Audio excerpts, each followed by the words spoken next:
We often focus our attention toward the subject of divorce with an almost exclusive emphasis on the legality of divorce. The legality. We know on some level, all of us do, that the divorce industry simply didn't spontaneously generate. We know that the maggots that create the divorce industry had to leech off of some putrefying meat first before they could create their monstrosity. That they had to have something fueling their growth. Razorblade Candy made some excellent points in one of his videos, highlighting the fact that many of the methods by which men are mistreated in the justice system and in the divorce courts are in fact done under gender-neutral pretenses. Gender-neutral pretenses. Meaning, for example, that there are no laws stating that upon divorce, men are automatically to be stripped of their wealth and resources and custody over their children. There's no law written in such a way. But the conditions are such that, these laws, when implemented, will naturally impact men much more so than women. Because the social pressures, which are basically just cultural pressures, which ultimately are biological pressures, are such that men are going to be, in the majority of cases, the primary breadwinners, and thus men are going to be targeted with alimony and child support much more often than women. So we have to keep in mind that this is equality under the law. And I think it's important that we understand that nobody ever said that a system in which equality under the law between men and women would necessarily get rid of unjust laws or even discriminatory laws. And keep in mind, again, as we've brought up many times, that these laws can also be reversed or amended at any given time, meaning that even if we fix the unjust laws in the divorce system, we have no guarantee that they will stay fixed. And as a matter of fact, given our species' tendency towards gynocentrism, I make the argument that these laws will tend towards staying unfixed. You have to remember that at a certain point in time, these laws didn't exist. Did they just spontaneously generate? Did they just get there? No, the laws were unfixed. And so again, I have to come to the conclusion that the best possible path forward is changing the minds of men first and the governments of women last. And in fact, I make the argument that changing the minds of men will naturally bring about the right kinds of change in the legal system, all on their own, organically. Again, I make the argument that feminism was an organic eventuality that unfolded with the advent of, the Industrial Revolution, the modern age, birth control, so on and so forth. And feminism will only be done away with, and gynocentrism as well will only be done away with by combating it with organic reaction, getting men to behave organically on the macro scale as a whole. How we do that is up to us, but that's what's going to beat it. Certainly, we're not going to find this solution in the halls of Congress. We're not going to find this solution anywhere other than in the minds of men. So I contend, again, that no single legislation is going to ultimately be responsible for ending either feminism or gynocentrism. I think we're foolish to believe that simply changing the laws surrounding divorce is going to do anything to change wealth transfer between men and women, unless men start waking the fuck up and keeping their wealth and health for themselves. Let's talk briefly about the free love era, the subset of the sexual revolution known as, the hippie movement.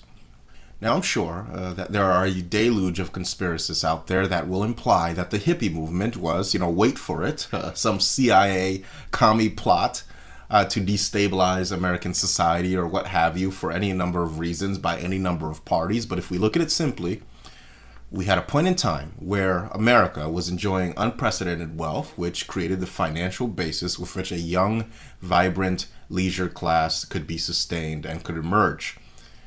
And any young, vibrant leisure class is going to rebel from the customs and traditions of the generation that raised them to some degree. It's why it's called counterculture after all.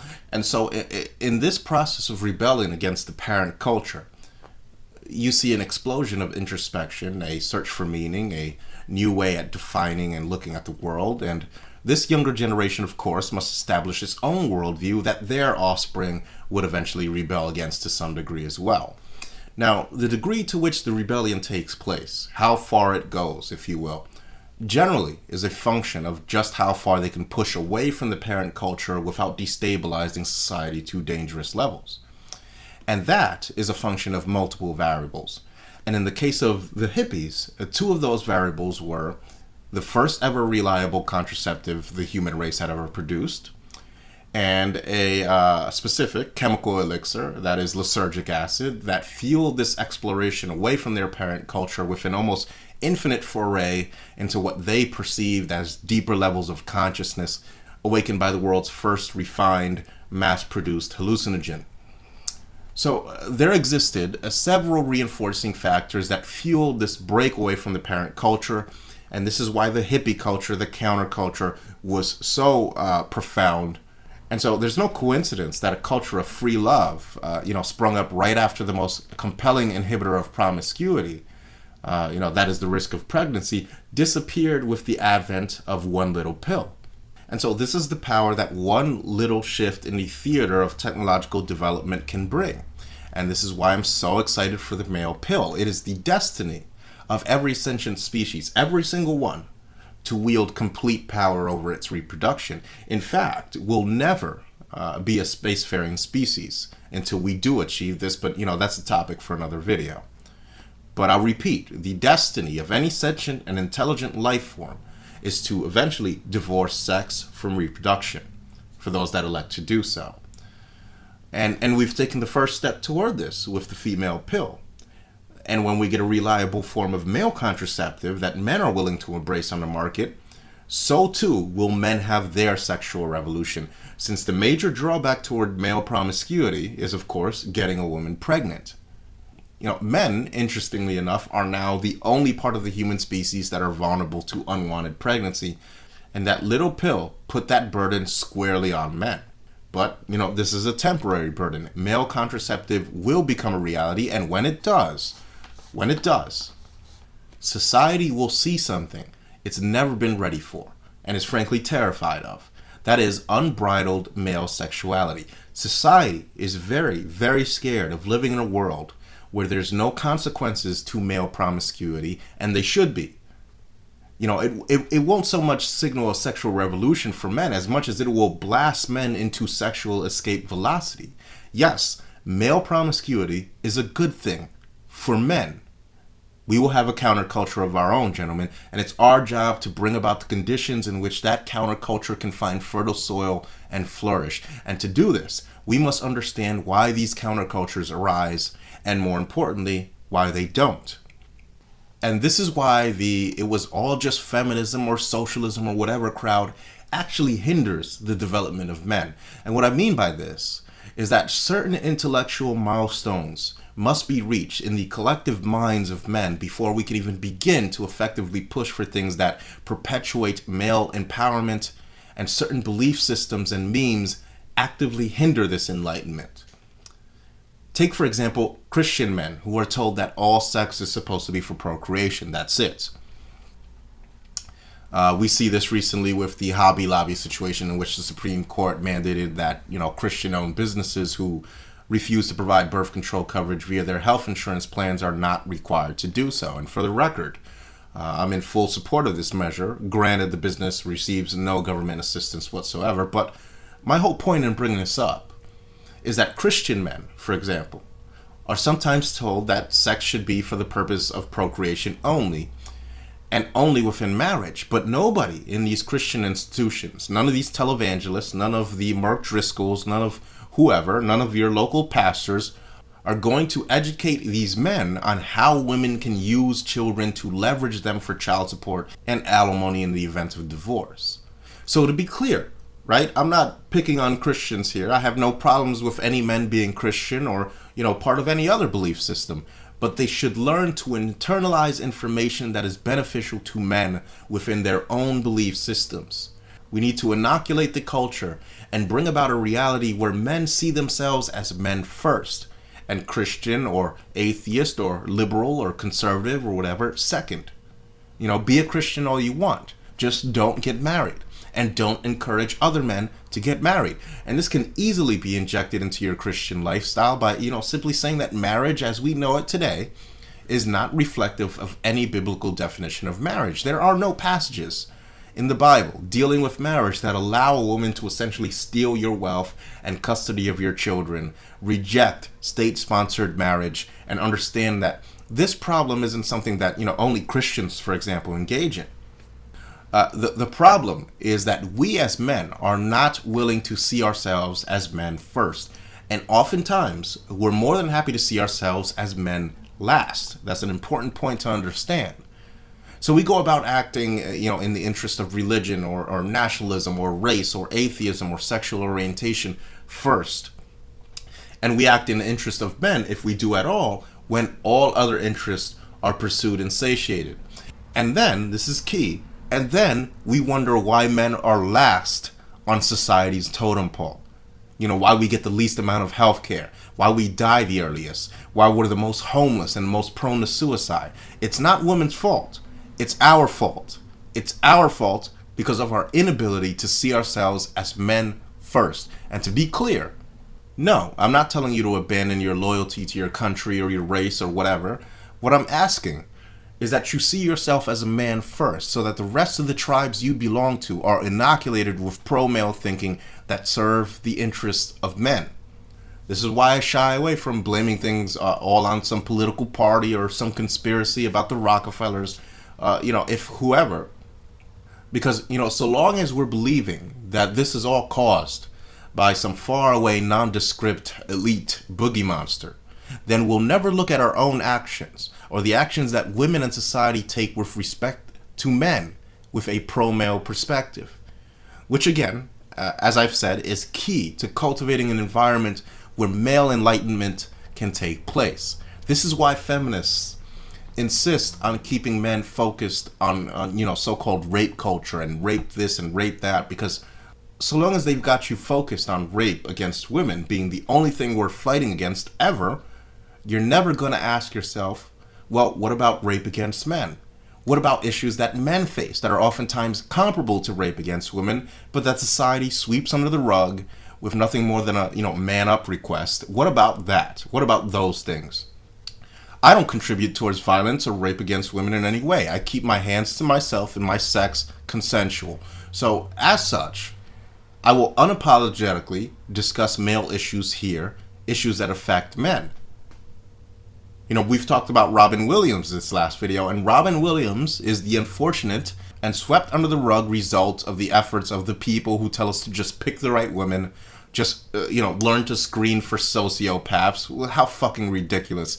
The only reason it matters now, the only reason Robin Williams matters to the media is because it's somebody famous. Because let me tell you, there are a hell of a lot of men out there laying 6 feet underground that got there the same way Robin Williams did. Let's talk about the divorce industry, for example, and how it chews men up and spits them out. Now, as a disclaimer here, I want to say that, I do not believe that every divorce is a horror story that culminates, in the man getting all of his assets taken and being deprived of his children or even suicide. Certainly some divorces are, amicable, but all divorces have the potential to lead up to this scenario, which I see as just another form of rape against men. Now, what do I mean by this? Well, as I've said in previous videos, rape of the sexual variety is enslavement. It's sexual enslavement. It's depriving someone of consent to choose who they want to have sex with. I saw an interesting article, which is in the description box. And this article says that scientists were able to effectively shut off consciousness in the human brain for the first time ever. And, it's kind of ghoulish. It's kind of worrying, but it's also extremely interesting. These scientists were able, via electrical stimulation of I believe it was the callus, via electrical stimulation of the callus in just the right way, were able to shut a woman's consciousness off. They made a woman go from being completely conscious and alert and even speaking to within a split second, really, a completely blank stare where she was unresponsive to several stimuli designed to measure consciousness. And this unconsciousness state subsided immediately after ceasing electrical stimulation. Now, I'd like to ask you, if a person is raped by first subjecting them to this technique, shutting off their consciousness while the rape is occurring, and that person is also not physically injured during this rape, and her consciousness is then allowed to return, but she isn't told about the rape, and no, I'm not advocating this in any way. This is a thought experiment. I'm going to say it one more time. This is a thought experiment, just in case there's any confusion. But the person would never actually know they were raped, would they? And they would go on with their lives untraumatized and unaffected by the rape, would they not? Let's say that even if physical damage was inflicted on a person during the rape, but they weren't consciously aware of it happening, they would be a bit confused as to how they were hurt, but they'd go on living life as if nothing had happened because, according to them, in their mind, nothing did happen. They had no recollection of it. So if that same person later committed suicide 5 or 10 years down the road, keep in mind that they had no memory of the incident. Would it be reasonable to fault the rape that occurred as being a contributing factor to that person's suicide? Well, no. They'd have no active memory of it. So what's my point in bringing this all up? My point is that in all but the most violent of rapes, the physical scars heal. It's the mental aspect. It's the anguish and powerlessness and humiliation of someone who consciously experiences rape that really destroys someone's will and spirit. That's what makes rape evil. The psychological torture it inflicts. That's what sticks with a rape victim year after year till the day they die. Now, my next question is that for people who consciously experience rape, or even for people who would discover, for example, that they were raped during unconsciousness, date rape and these things, if these people were to commit suicide 5 or 10 years down the road, would it be wise to speculate that the rape was a contributing factor to them taking their own lives? I don't think it's an unreasonable assertion to assume that a suicide, that a rape, where someone was conscious of what was happening and had to endure that, who later committed suicide, I don't think it's a stretch to say that that rape might have contributed to that person's suicide. So, going back then to the topic of divorce. All too often we see instances where men, after going through a particularly nasty divorce in which he has to pay alimony he can't afford and child support for kids he'll rarely get to see, and knowing that divorce increases the risk of suicide for men by, one article I saw, almost 39%, should we not, as a society, start seeing these particularly nasty types of divorce where alimony is rewarded? Where essentially the man's labor is enslaved to a degree, right? Should we not, as a society, start seeing this as a form of abuse that causes the same type of mental anguish and suffering as rape does for some? How many more Robin Williams scenarios are we going to have to go through before we start saying enough is enough?